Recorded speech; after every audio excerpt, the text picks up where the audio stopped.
Los saluda de nuevo el pastor Carlos Parga. Hoy, con la ayuda de Dios, expondré la segunda parte del tema que lleva por nombre el ecumenismo, la nueva estrategia del anticristo. La palabra de Dios nos dice en la segunda carta del apóstol Pablo a los Corintios, en el capítulo 6, verso 14, así: No os unáis en yugo desigual con los incrédulos, porque ¿qué compañerismo tiene la justicia con la injusticia? ¿Y qué comunión la luz con las tinieblas? No hay nada agradable en ser engañado.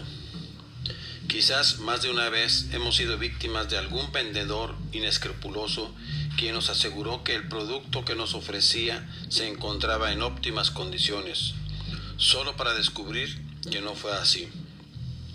Tal vez recordemos a un vendedor de autos quien nos dijo que el auto se encontraba en perfectas condiciones, pero después de una semana descubrimos que ese auto necesitaba un nuevo motor.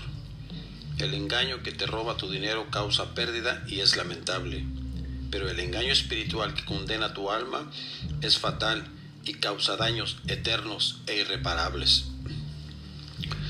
La persecución y martirio de los cristianos no le ha dado buenos resultados a Satanás, pues en el tiempo de los emperadores romanos, entre más perseguían, torturaban y asesinaban a los cristianos, más aumentaba en número la sangre de los mártires, regaba la preciosa semilla del Evangelio, y como resultado de ello, miles se entregaban a Jesucristo. Al contemplar cómo esos cristianos oraban por aquellos que los enviaban a la muerte. Así que esa estrategia no estaba dando buenos resultados a Satanás, sino todo lo contrario, pues mientras más perseguían, torturaban y asesinaban a los cristianos, más personas se convertían al cristianismo. Así que algo tenía que hacer Satanás para frenar esa ola de conversiones. Fue en esas circunstancias que Satanás encontró una mejor idea para neutralizar y paralizar a la amenaza más grande que tenía sobre la tierra. Su idea genial fue personalizada y llevada a cabo por Constantino. Ese emperador fue uno de los instrumentos que Satanás utilizó para dar a luz a un sistema político religioso que dominaría el mundo y que enviaría a millones de personas hacia una eternidad sin Jesucristo. Tal sistema le ha dado más resultados favorables que las encarnizadas persecuciones en contra de los indefensos cristianos. Adjudicándose el título de máximo pontífice, Constantino unió al cristianismo con el paganismo, dando como resultado de esa unión lo que hoy se conoce como el catolicismo romano. De repente, aquellos cristianos perseguidos y maltratados comenzaron a gozar de derechos y a obtener beneficios del Estado. Esto dio como resultado un cristianismo apóstata, cuyo objetivo no era ya más alcanzar a las almas perdidas con el Evangelio de salvación, sino más bien gozar de las oportunidades que el Estado brindaba, aunque ello significara un casamiento con el paganismo y un abandono de la verdad pura. Así que la constante apostasía empeoraba, tomando hasta esos momentos dimensiones no imaginadas con la ascensión al poder de un nuevo emperador en el año 313 después de Cristo. Constantino, un brillante general y estratega militar, tuvo que enfrentarse con el hecho de que casi 3 siglos de persecución a los cristianos no habían acabado con esa extraña secta. Por el contrario, había crecido tanto hasta casi influenciar a 1 de cada 10 ciudadanos del imperio, quienes formaban parte de ese grupo despreciable. Esos, entre comillas, seguidores del camino, como se les llamaba en aquellos días, oraban por los emperadores romanos, por los magistrados y aún por los soldados, quienes eran los encargados de perseguirlos y matarlos.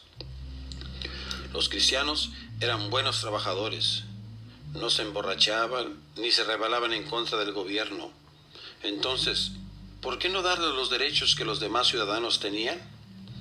Para promover tal estrategia, el mismo emperador decía haberse convertido al cristianismo, aunque seguía desempeñando el papel de máximo pontífice, cuya labor era el de ser la cabeza del sacerdocio pagano. y claro, dirigir las ceremonias de las fiestas paganas. En el nuevo orden bajo Constantino, ser cristiano significaba obtener muchos beneficios. La corrupción alcanzó rápidamente la cúspide dentro de la iglesia. Los trabajos mejores pagados ofrecidos por el imperio y con el más alto prestigio e influencia se encontraban en el liderazgo de la iglesia. Eso atraía a hombres cuyas ambiciones no eran el obtener una recompensa en el mundo venidero, sino más bien en este mundo. Muchos de los que ascendieron al poder dentro de la jerarquía eclesiástica eran maestros políticos, quienes sabían muy bien cómo utilizar la terminología cristiana, pero que no conocían a Jesucristo. El paganismo de Roma fue transmitido tal como lo es la sangre materna dentro de la nueva religión, y la Roma cautivó a sus conquistadores. Mientras que el cristianismo convirtió al mundo, el mundo convirtió al cristianismo. Tal fue el nacimiento del catolicismo romano, el cual dominaría la escena mundial desde ese momento en adelante. Satanás supo utilizar muy bien la estrategia de la que nos habla el refrán: si no puedes con tu enemigo, únetele. El emperador Constantino fue un elemento clave en esa estrategia sutil y diabólica. Su estrategia militar fue sustituida por una estrategia religiosa, dando lugar a una nueva era de diálogo y ecumenismo. Adorado como Dios, el emperador era el líder de la religión oficial del imperio. Ahora que el cristianismo era aceptado junto con el paganismo, Constantino asumió el liderazgo de la iglesia cristiana. Al hacerlo, se adjudicó el título de vicario, entre comillas, de Cristo, creyendo ser el más grande amigo y benefactor de la iglesia, y tal vez haciéndolo sinceramente, Constantino se convirtió en el destructor de la misma. Quienes rehusaban aceptar la filosofía ecuménica de Constantino y rechazaban la mezcla de paganismo con cristianismo eran objeto de persecución y martirio. Para ellos, Constantino era un anticristo, quien usurpaba el lugar de Jesucristo. Aunque eran considerados una minoría por la iglesia oficial, esos cristianos no comprometían la verdad, y aunque se reunían en los montes y en las cuevas, tenían puesta su mirada en la ciudad celestial cuyo constructor y arquitecto es Dios. La iglesia, quien debía ser la novia de Jesucristo y quien debía esperar el regreso de su novio con entusiasmo para llevarla consigo al cielo, se cansó de esperarlo y mejor se casó con el mundo. Ahora ocupada en construir un reino terrenal sobre el cual ella pudiera reinar en una unión de adulterio espiritual con reyes y emperadores, la iglesia perdió su esperanza puesta en el cielo y comenzó a mirarse a sí misma como el reemplazo de Israel, el pueblo terrenal de Dios. En desobediencia a su Señor, la iglesia se convirtió en la institución más rica sobre la tierra, jactándose de sus tesoros terrenales. La mayor parte de esas riquezas fueron adquiridas a través de la venta de la salvación. Cada pecado tenía su precio para el, entre comillas, perdón. Entre más grandes y más numerosos los pecados, más y más rica la iglesia de Roma se volvía. Cruces y altares que supuestamente representaban el sacrificio de Cristo fueron cubiertos de oro. Los papas, obispos y cardenales, quienes alegaban ser los sucesores de los descalzos discípulos, vivían estilos de vida que avergonzaban aún a los mismos reyes seculares. La perversión de la iglesia que comenzó con Constantino continuó empeorando a través de los siglos, trayendo como resultado lo que hoy conocemos como catolicismo romano. Durante la Edad Media y por varios siglos más, el catolicismo romano fue tenido por los gobiernos seculares como la única y verdadera iglesia cristiana. Los emperadores temblaban ante la amenaza de excomunión por el Papa. El ser excomulgado significaba la condenación eterna y sin esperanza, y esa amenaza dio a la iglesia casi un poder absoluto. El dominio de Roma no fue ya más a través del poderío militar, pues las legiones romanas dejaron de existir. Su poder para gobernar al mundo fue ejercido por una jerarquía religiosa, la cual afirmaba haber heredado las llaves del reino dadas por nuestro Señor al apóstol Pedro. Por siglos, el catolicismo romano fue como la mano en el guante de las autoridades seculares, quienes aún ejecutaban a aquellos a quienes ella decía que eran herejes. Hasta hoy día, los papas orgullosamente ostentan los 3 títulos religiosos de Constantino: Máximo Pontífice, Vicario de Cristo y Obispo de Obispos. Por siglos el mundo entero estuvo sumergido en densas tinieblas espirituales bajo el dominio político de la Iglesia Católica, quien reclamaba ser la única y verdadera Iglesia. Desde el casamiento de la Iglesia con el Estado bajo el liderazgo de Constantino, Dios ha levantado hombres que han sido fieles a su palabra. Aún en medio de la más profunda apostasía, hombres como Juan Hus, Girolamo Savonarola, Martín Lutero, John Bunyan, John Wesley, John Wycliffe, Ulrich Zwinglio y muchos otros fueron usados por Dios para sostener en alto la verdad del Evangelio y dejar a un lado los sofismas y tradiciones de Roma. Es cierto que algunos de ellos no pudieron sacudirse completamente el polvo de algunas de las enseñanzas antibíblicas de Roma. Sin embargo, todos y cada uno de ellos defendieron la verdad de la palabra de Dios con el poco o mucho entendimiento que poseían de ella. Muchos de ellos fueron sentenciados a morir en la hoguera por atreverse a desafiar la autoridad del Papa. Un despertar espiritual se encontraba invadiendo los países de Europa como un reguero de pólvora. Un país tras otro eran conmovidos por las predicaciones evangelísticas de hombres como John Bunyan y John Wesley, entre otros, cuyo amor por Jesucristo los impulsaba a rescatar las almas perdidas con el Evangelio de salvación. Como resultado de su ferviente predicación, la furia del infierno se desató sobre ellos, y en varios países la Iglesia Católica usó a las autoridades civiles para perseguir y dar muerte a los herejes. Incontable número de personas fueron asesinadas por el único crimen de obedecer la Biblia y desafiar el poder y la autoridad de Roma. Las páginas de los libros de historia se encuentran manchadas con los abominables actos realizados por las autoridades eclesiásticas en contra de aquellos que rehusaban aceptar los dogmas antibíblicos de la Iglesia Católica. Persecuciones encarnizadas en contra de los, entre comillas, herejes azotaban a varios países como Francia, España e Italia, entre otros. Incontables esfuerzos se han hecho para eliminar esas negras páginas de los libros de historia que dejan al descubierto la verdadera naturaleza de la institución católica romana. El apóstol Juan dejó al descubierto hace casi 2000 años las manos manchadas de la Iglesia Católica Romana con la sangre de los mártires de Jesús. Y vi a la mujer ebria de la sangre de los santos y de la sangre de los mártires de Jesús. Y cuando la vi, quedé asombrado con gran asombro.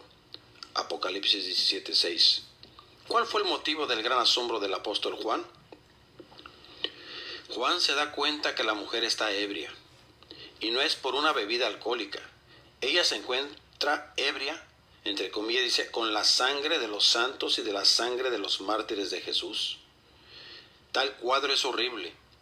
No solamente sus manos las que se encuentran rojas con sangre, sino que se han embriagado con ella. La masacre de inocentes que por motivos de conciencia rehusaban someterse a sus demandas totalitarias, le han refrescado y alegrado tanto que se tambalea en éxtasis. En su historia de la Inquisición, Canon Llorente, quien fuera el secretario para la Inquisición en Madrid desde el 1790 a 1792 y quien tuvo acceso a los archivos de todos los tribunales, calculó que en España solamente el número de los condenados excedía los 3 millones, con cerca de 300,000 personas quemadas en la hoguera. Toma en cuenta que no solo las manos de la mujer se encontraban teñidas de sangre, sino que también se encontraba ebria con la sangre de los mártires. Su condición representa a una iglesia que no asesina solamente, sino que también tortura a sus pobres víctimas por días, incluso semanas. Los inquisidores parecían estar drogados con tanta insensibilidad, a tal extremo que sus sentidos normales de horror y compasión parecieran estar adormecidos. En realidad, para ser capaces de las más extremas torturas sin sentir el más mínimo remordimiento o sentimiento de compasión, se convertía en una muestra de santidad y fidelidad hacia la Iglesia. Teniendo en mente lo antes mencionado, procedamos a leer la siguiente noticia que apareció en la revista New York Times el 30 de marzo de 1994. Ellos han trabajado juntos, o sea, católicos y evangélicos, en contra del aborto y la pornografía. Pero ahora líderes católicos y evangélicos están pidiendo a sus respectivos rebaños que den un significativo salto de fe, que finalmente se acepten unos a otros como cristianos, lo que ha sido llamada una declaración histórica.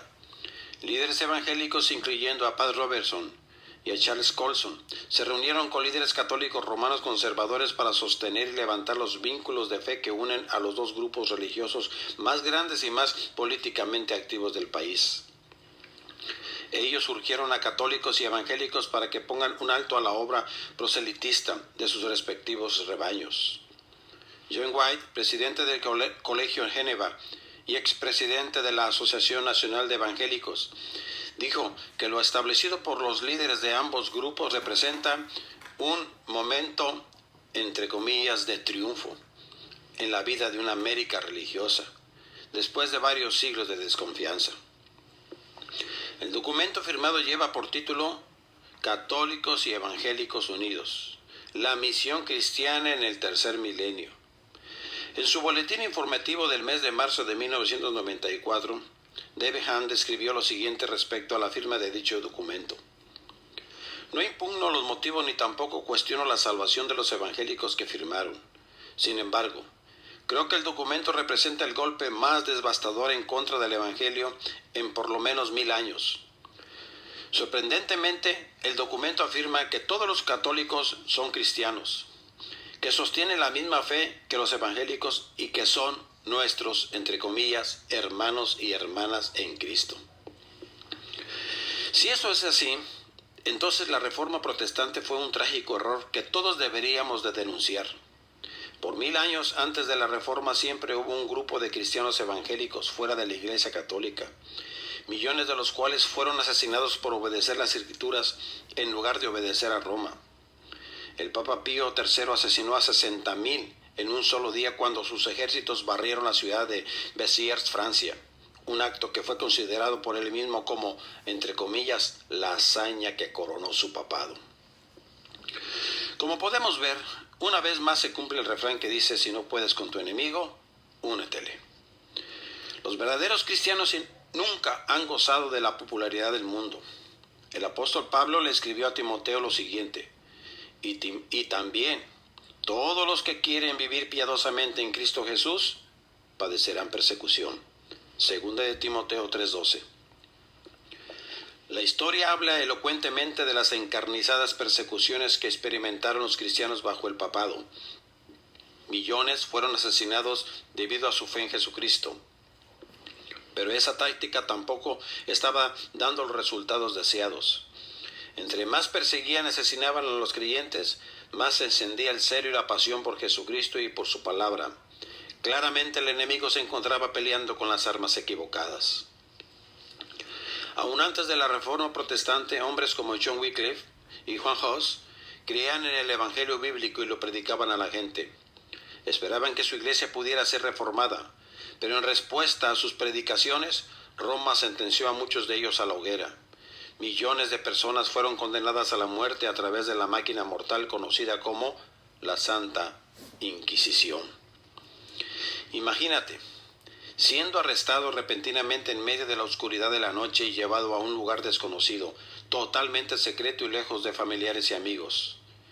No te han dicho cuáles son los cargos en tu contra, ni tampoco te han dicho de la identidad de tus acusadores, los cuales permanecen ocultos y libres también de cualquier examen que los pueda delatar si están o no diciendo la verdad. Cualquiera que sea la acusación, es aceptada como un hecho, y tú eres el culpable sin siquiera ser juzgado. El único, entre comillas, juicio será realizado por la tortura más dolorosa que continuará hasta que confieses ese crimen o herejía anónima de la que has sido acusado.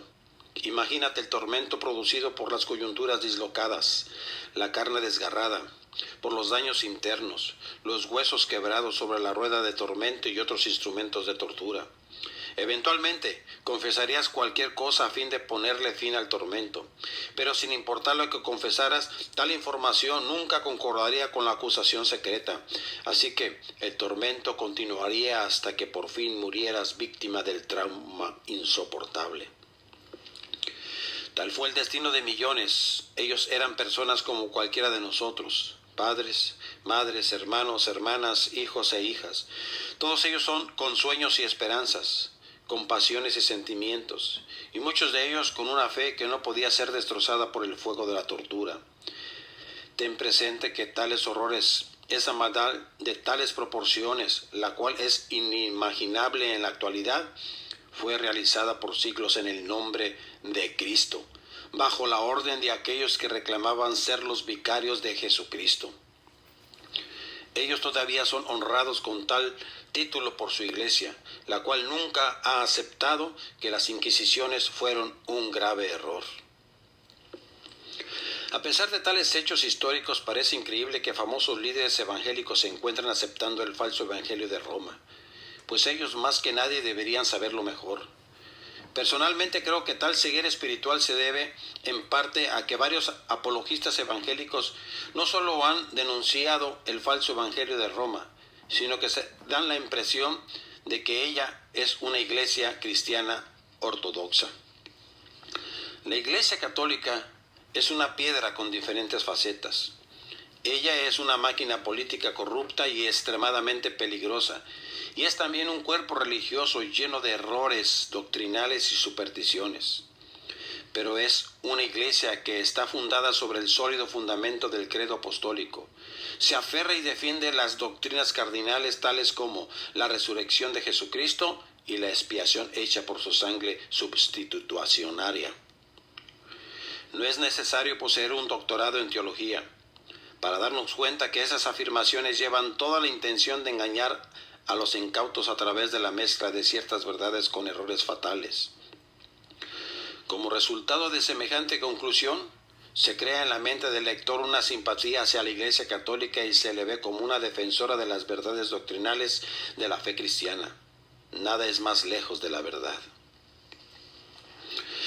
La cristología católica es totalmente herética. Ella niega el papel exclusivo de Jesucristo como el mediador entre Dios y el hombre, haciendo de María la, entre comillas, co-mediadora. Niega también la exclusividad de su obra redentora, haciendo de María la, entre comillas, co-redentora. Y niega también la suficiencia de su obra redentora, declarando que el redimido debe, en adición a los sufrimientos de Jesucristo por ellos en la cruz, sufrir por sus propios pecados aquí o en el purgatorio. El, entre comillas, Cristo del catolicismo romano es tan falso como su, entre comillas, María, al igual que el otro, entre comillas, Jesús de los mormones o de cualquier otra secta. Se afirma que los protestantes y los católicos se adhieren al mismo credo apostólico. Eso hasta cierto punto es verdad, pero es también una afirmación seriamente engañosa. Por ejemplo, mientras se afirma que Jesucristo, entre comillas, padeció bajo Poncio Pilato, el catolicismo romano enseña que sus sufrimientos son insuficientes, que en adición al sufrimiento de Jesucristo, cada uno debemos sufrir por nuestros pecados para poder ser salvos, que aún podemos sufrir por la salvación de otros. La Constitución Apostólica del 1 de enero de 1967 insta a los católicos a llevar, entre comillas, cada uno su propia cruz en expiación por sus pecados y por los pecados de los demás, ayudando a sus hermanos a obtener salvación de parte de Dios. La desviación del catolicismo del cristianismo bíblico llega al mismo corazón de la fe, a la misma salvación, y así afectando el destino eterno de los que son engañados de esa manera.